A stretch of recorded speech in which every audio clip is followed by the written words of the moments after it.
Bueno, la Procuraduría General de la República esta semana se adelantó porque el 8 de febrero vence el plazo de los 8 meses que tenía para presentar su acusación sobre el caso Odebrecht. Pero esta semana ha solicitado una ampliación del plazo por otros 4 meses, alegando que necesita mayores informaciones que provendrían de la colaboración internacional. Y entonces, en base a eso, se supone que tendría sustentado un expediente sobre el caso Odebrecht. Desde que todo empezó, advertimos lo que iba a ocurrir. Y ahora les adelanto lo que va a ocurrir. ¿Cuál es la supuesta colaboración internacional por la que está esperando la Procuraduría General de la República? Ninguna. Ya esa colaboración internacional se agotó con las denominadas delaciones premiadas. Y todo el que vio las audiencias de las medidas de coerción y las revisiones de las medidas de coerción, pudo darse cuenta que ahí en esas delaciones premiadas no hay una sola acusación a nadie en forma directa. Nadie dice que a fulano de tal se le entregó un peso de soborno. Lo que llega a decir cualquiera que llega más lejos en las delaciones premiadas es que yo me supongo que como fulano era amigo de Sustanejo, tal vez Sustanejo le hizo algún regalo o algo por el estilo. Imagínense cómo se puede sustentar una acusación con cosas así. Esas fueron las delaciones premiadas. No hay una sola que sea consistente. No hay una sola que sea consistente. Entonces, ese panorama no va a cambiar porque hubo algo que lo advertí desde el principio, pero no se escuchó o no se quiso escuchar. Y tal vez algunos, sobre todo a principio de todas estas cosas, que todo el que no estaba sugiriendo que se salieran a hacer apresamientos y que se diera rápidamente pan y circo, todo el que no estaba planteando pan y circo, se supone que estaba tratando de que no se hiciera justicia.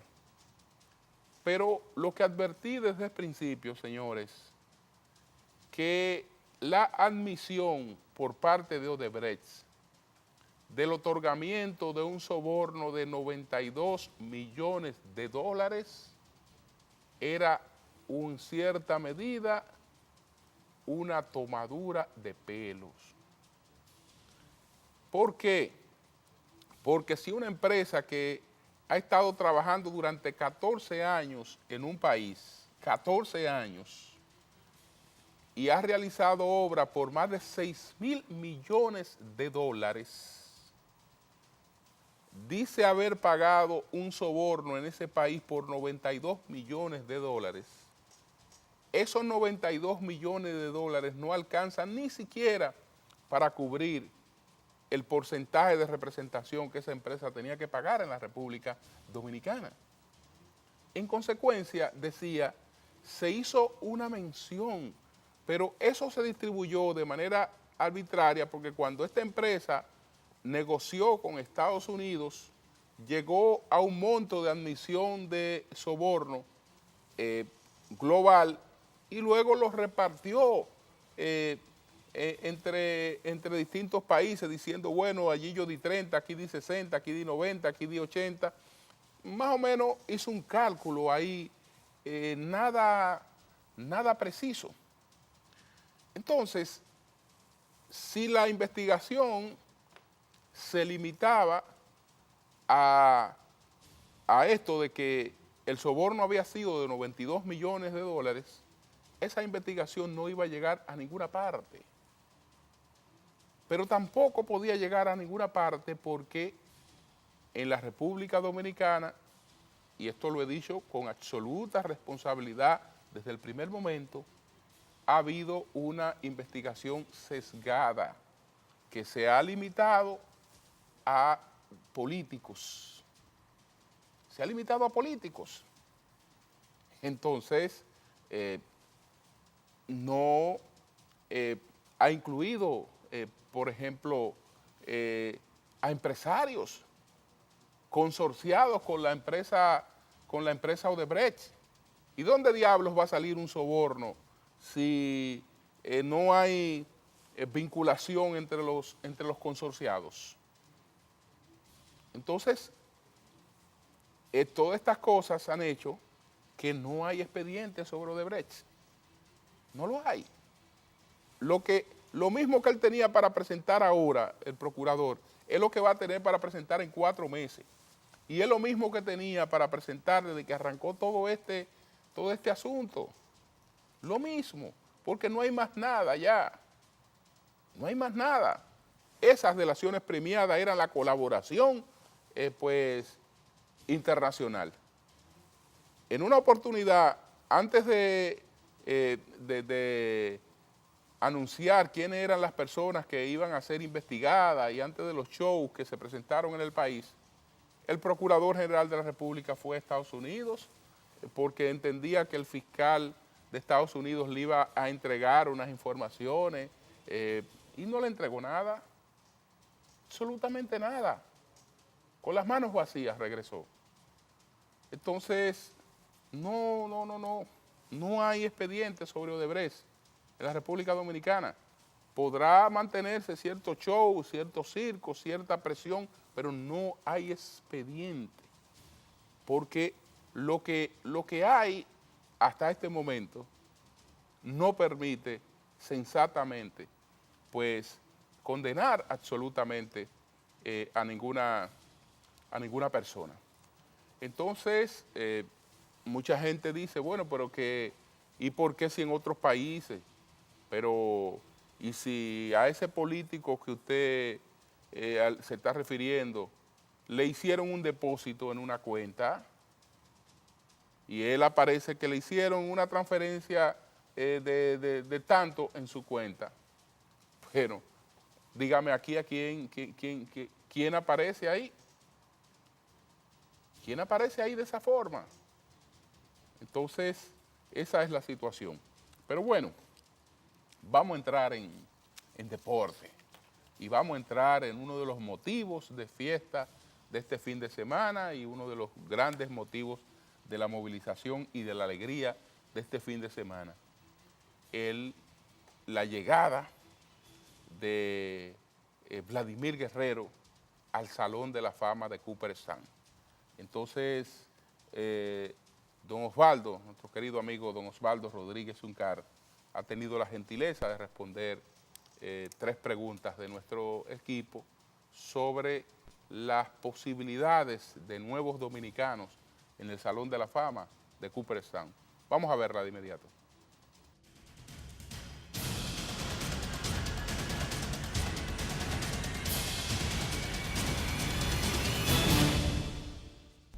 Después de la elección de Vladimir Guerrero, ¿cuáles son los 3 dominicanos con mayores posibilidades de lograr esa distinción y por qué?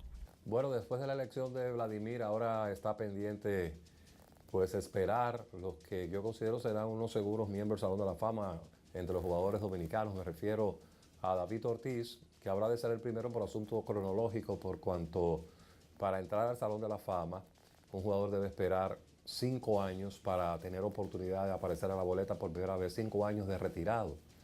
David se retiró, como ustedes saben, después de la temporada del 2016, por lo tanto, él será el próximo, después de Vladimir Guerrero, y luego esperar a ver quién se retira primero de Albert Pujols y Adrián Beltré. Ellos dos seguros también son miembros del Salón de la Fama cuando se cumpla ese periodo de 5 años. Y esos son los 3 jugadores que ahora mismo pudiésemos mencionar como los que habrán de seguir a Vladimir Guerrero para ingresar al Salón de la Fama del grupo de jugadores dominicanos. ¿A qué atribuye que Sammy Sosa no haya alcanzado esa distinción y si entiende que pudiesen ser derribadas las barreras que han impedido que tanto él como Alex Rodríguez puedan llegar? En el caso de Alex Rodríguez todavía no ha cumplido los 5 años de retiro, por lo tanto él no es candidateable, no puede aparecer aún en la boleta. En el caso de Sammy Sosa, todo el mundo conoce que él es un sospechoso de uso de sustancias prohibidas y tanto él como otros jugadores norteamericanos, como es el caso de Barry Bonds, el caso de Roger Clemens, de Gary Sheffield, para hablar de jonroneros norteamericanos de 500 o más jonrones, que es el caso de Sammy Sosa, en su caso más de 600. Rafael Palmeiro, un cubano que también dio más de 500 jonrones. Bonds, que es el líder de jonrones de todos los tiempos. Ellos están fuera, han sido excomulgados por el momento por la sospecha de consumo de esteroides. Imagínese usted, si eso es por sospecha, por cuanto no dieron positivo nunca a las pruebas, ni Clemens, ni Bonds, ni Palmeiro, ni siquiera Maguire dio positivo, aunque después implícitamente admitió haber consumido sustancias prohibidas, pero nunca dio positivo a una prueba. No han sido exaltados. Imagínese usted el caso de Alex Rodríguez, que incluso fue suspendido por toda una temporada por consumo de sustancias prohibidas. Otro tanto se puede decir de Manny Ramírez, que 2 veces dio positivo a sustancias prohibidas, a consumo de sustancias prohibidas. Yo pienso que habrá de pasar un largo tiempo antes de que veamos a algunos de los que ya son, vamos a decirlo así, convictos de uso de sustancias prohibidas ingresar al Salón de la Fama. En el caso de los sospechosos, el asunto pudiese variar, pudiese ser que veamos primero entrar a algunos sospechosos y entre ellos, quién mejor que Sammy Sosa por los números que acumuló. Pero pienso que habrá de pasar un largo tiempo y es probable que inclusive él agote sus 10 años en la boleta. Un jugador puede permanecer en la boleta 10 años siempre y cuando reciba el 5% o más de los votos de los miembros de la Asociación de Escritores del Béisbol de América. Hay que aclarar eso. Esa no es una elección de Major League Baseball. Eso es una elección que hace una entidad de periodistas, la Asociación de Escritores del Béisbol de América. Es la que hace esa elección y la reglamentación establece que un jugador puede estar en la boleta durante 10 años siempre y cuando reciba el 5%. Con Sammy, yo pienso que se va a dar el hecho de que él va a pasar de los 10 años y entonces su caso tendrá que ser revisado por otra instancia, que es el jurado que forman el llamado Comité de Veteranos.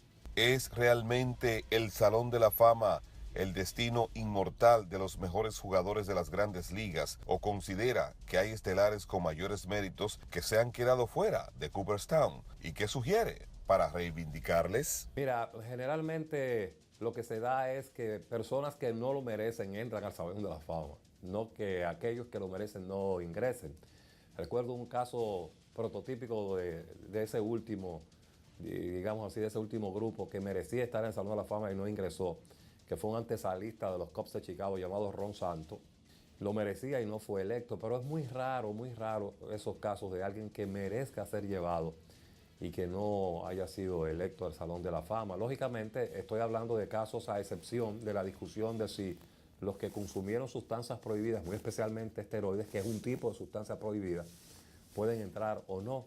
De manera que los parámetros van a cambiar, de hecho han cambiado por las épocas. No es lo mismo escoger un jugador de la llamada era muerta, de la bola muerta, cuando la pelota no rebotaba, que uno de la era viva. Yo supongo que también habrá de asumirse como patrón de conducta también para el caso de la llamada era de los esteroides. Antes, cuando un hombre daba 400 honrones, estábamos alarmados, decíamos, wow, dio 400 honrones. Por ejemplo, un jugador muy famoso de la década de 50, de los Dodgers entonces de Brooklyn, Duke Snider. Duke Snider, uno creció escuchando hablar de esa leyenda como que era uno de los más grandes bateadores que jamás hubiesen existido. Y en efecto fue un gran bateador. Pero con el asunto de cómo cambió el juego, cuando tú ves los números de Duke Snider, y dice, pero él no dio 500 honrones, ni cerca estuvo de eso, y ver toda la gente que ha pasado de 400 honrones, un Fred McGriff, por ejemplo, dice, bueno, pero entonces quizás no fue tan grande. Hay que contextualizarlo en la época. Y sería muy difícil uno pretender establecer una fórmula o, como ustedes bien preguntan, darle unos parámetros de comportamiento a los votantes de la Asociación de Escritores de Béisbol de América, porque eso cambia con el paso del tiempo y cambian los jurados también, para que un periodista de la Asociación de Escritores pueda tener esa distinción, que de hecho lo es, de poder escoger a los miembros del Salón de la Fama. Él tiene que tener por lo menos 10 años siendo miembro de la asociación y un periodo de ejercicio ininterrumpido. Después que tengo 10 años en la asociación, entonces no puedo haberme interrumpido por un periodo que ahora mismo no recuerdo exactamente de cuánto es, creo que son por lo menos 5 años, los últimos 5 años previo a él poder ejercer el voto, habiendo estado escribiendo en un medio de comunicación.